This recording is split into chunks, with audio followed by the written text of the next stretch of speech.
येत्या या 2 दिवसामध्ये विवेक भैया कोल्हे यांनी मशाल हाती घ्यावी, महाविकास आघाडीमध्ये यावं. तर त्यांच्या काही अडचणी असतील ते आम्ही समजू शकतो, पण त्या अडचणी जरी पार करून आलेत तर निश्चितच विजय आपल्या मशालीचाच आहे, हे मी खात्रीनं सांगतो, निष्ठेनं सांगतो. पण जर तुमचा निर्णय झाला नाही तुमच्या काही अडचणींमुळे, तर निश्चितच मी उमेदवारी करायला तयार आहे. मी वरिष्ठांसोबत बोललेलो आहे. 2 दिवसात युवा नेते विवेक कोल्हे यांनी मशाल हाती घेऊन महाविकास आघाडीकडून विधानसभेची उमेदवारी करावी, अन्यथा शिवसेना उद्धव बाळासाहेब ठाकरे गटाकडून कोपरगाव विधानसभेची निवडणूक लढणार असल्याचे शिवसेनेचे माजी शहर प्रमुख भरत मोरे यांनी प्रसार माध्यमांशी बोलताना सांगितले आहे. मात्र आता शिवसेना उद्धव बाळासाहेब ठाकरे गटाकडून माजी नगराध्यक्ष तसेच जिल्हा सहसंपर्क प्रमुख राजेंद्र झावरे यांच्यानंतर भरत मोरे यांनी विधानसभा लढण्याचे संकेत दिल्याने राजकीय क्षेत्रात मोठी खळबळ उडाली आहे. राज्यात विधानसभा निवडणुकीचे बिगुल वाजले असून येत्या 20 नोव्हेंबर रोजी मतदान प्रक्रिया पार पाडणार असून 23 नोव्हेंबर रोजी निकाल लागणार आहे. कोपरगाव विधानसभा मतदारसंघात काळे आणि कोल्हे यांच्यात चुरशीची लढत प्रत्येक निवडणुकीत होताना दिसून येते, हे संपूर्ण राज्याला माहीत आहे. आणि राज्यात काळे आणि कोल्हे यांच्या राजकारणाचे गणित पाहून निवडणुकीचे गणिते आखले जाते. विद्यमान आमदार आशुतोष काळे आणि कोल्हे हे सध्या तरी महायुतीत आहे, यामुळेच मोठा पेच निर्माण झाला आहे. अद्याप तरी उमेदवाराची घोषणा झालेली नाही. मात्र असे असले तरी महायुतीच्या राष्ट्रवादी अजित पवार गटाकडून आमदार आशुतोष काळे हे कोपरगाव विधानसभेची उमेदवारी करणार हे जवळपास निश्चित असल्याची सर्वत्र चर्चा आहे. त्यामुळे कोल्हे यांची मोठी अडचण झाली आहे. भाजपच्या माजी आमदार स्नेहलता कोल्हे यांचे सुपुत्र विवेक कोल्हे हे देखील कोपरगाव विधानसभेची निवडणूक लढवण्यासाठी इच्छुक आहे.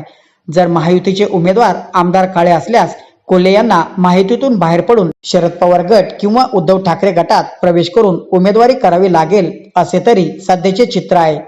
कोल्हे हे तुतारी घेणार की मशाल हे अजून गुलदस्त्यातच आहे.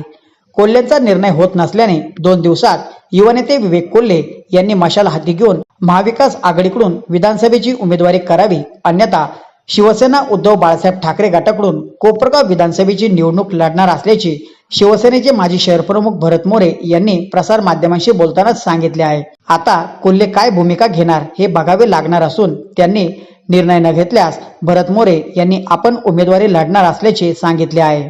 विधानसभेच्या निवडणुकीचं बिगुल वाजलेलं आहे. 20 नोव्हेंबरला मतदान प्रक्रिया होणार आणि 23 तारखेला निकाल लागणार आहे. शिवसेनेची काय भूमिका राहणार, कोण उमेदवार राहणार शिवसेनेची भूमिका, पक्षप्रमुख जेव्हा उद्धवसाहेब आदेश देतात तेव्हा शिवसैनिक, तो ग्रामीण भागातील असो तळागाळातील असो, तो आदेशानुसार निष्ठेनं काम करत असतो.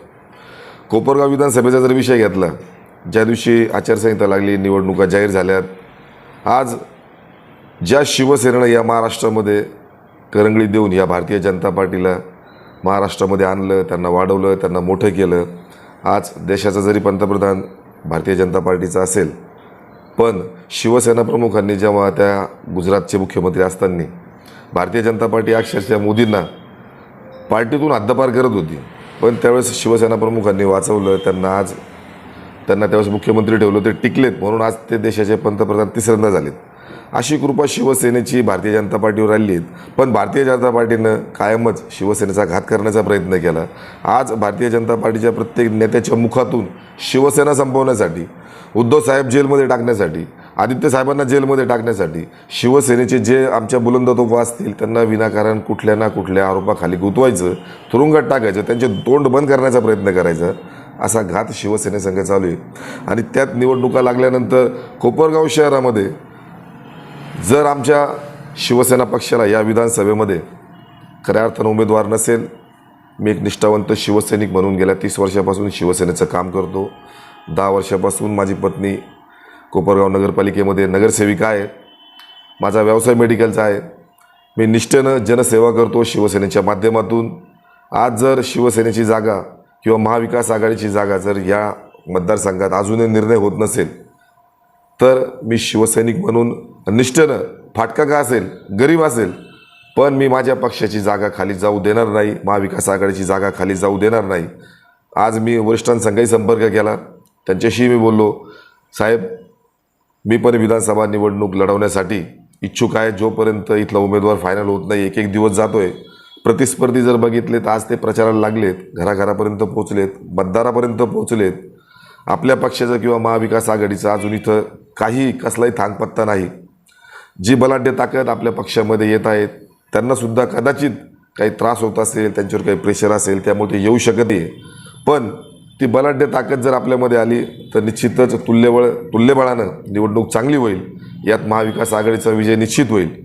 पण आता विलंब जर लागत असेल, यामुळे मतदारामध्ये जर विनाकारण गदारोळ होत असेल, गैरसमज होत असेल, आज शिवसेना जरी पक्षाचे कार्यकर्ते बघितले किंवा महाविकास आघाडीचे सर्व पक्षाचे कार्यकर्ते बघितलेत, आज सैरभैर झालेत. प्रत्येकाच्या मनामध्ये संभ्रम आहेत. आज मला ग्रामीण भागातून, शहर भागातून मला फोन येतात, भाऊ काय झालं, आपल्याकडे जे येणार होते ते मशाल घेणार आहे का, तुतारी घेणार आहे का, पंजा घेणार आहेत का. आता ते आमच्या कार्यकर्त्यांना आम्ही किती दिवस समजून सांगायचं, किती दिवस त्यांना आपण शांत बसवायचं. आज विरोधक प्रतिस्पर्धी सर्वकडे पोचत आहेत, सर्व जाऊन गाठीभेटी घेत आहेत. विनाकारण महाविकास आघाडीचं, शिवसेनेचं नुकसान कोपरगाव विधानसभा मतदारसंघात झालं नाही पाहिजे या निष्ठेनं मी सुद्धा उमेदवारी करण्यास तयार आहे. भले मला रक्ताचं पाणी करण्याची वेळ आली, जीवाचं रान करण्याची वेळ आली, मी माझ्यासोबत सर्व निष्ठावंत शिवसैनिकांना घेऊन निश्चितच ही विधानसभा निवडणूक लढवेल असा विश्वास मी उद्धवजींना देतो, महाविकास आघाडीच्या सर्व नेत्यांना देतो. तो कोणत्या पक्षाच्या माध्यमातून काम करतो हा दुसरा विषय, पण त्या चेहऱ्याकडे बघून खऱ्या अर्थानं मतदान होत असतं. ती कोणती निवडणूक असो, ग्रामपंचायतीपासून लोकसभेपर्यंत, त्या माणसाचं काम, त्या माणसाचं वागणं, तो माणूस जनमानसात किती परिचित आहे, तो किती संकटात लोकांच्या कामं जातो, रोजचा त्याचा संवाद लोकांशी कसा आहे, लोकांच्या किती कामं येतो, याच्यावर सुद्धा मतदान घडतं. तर निश्चितच जर आमच्या पक्षात जे कोणी येणार आहेत त्यांना काही अडचणी असतील किंवा ते आले तरी स्वागत आहेत. निश्चितच निवडून येण्यासाठी महाविकास आघाडीचा कार्यकर्ता म्हणून, शिवसेनेचा निष्ठावंत शिवसैनिक म्हणून रक्ताचं पाणी करू आणि आमचा महाविकास आघाडीचा उमेदवार त्या ठिकाणी आम्ही निवडून आणल्याशिवाय राहणार नाही, शांत बसणार नाही. खरं जर बघितलं तर काही दिवसांपूर्वी सोशल मीडियावर या तालुक्याचे युवा नेते विवेक भैया कोल्हे यांनी आता मागेच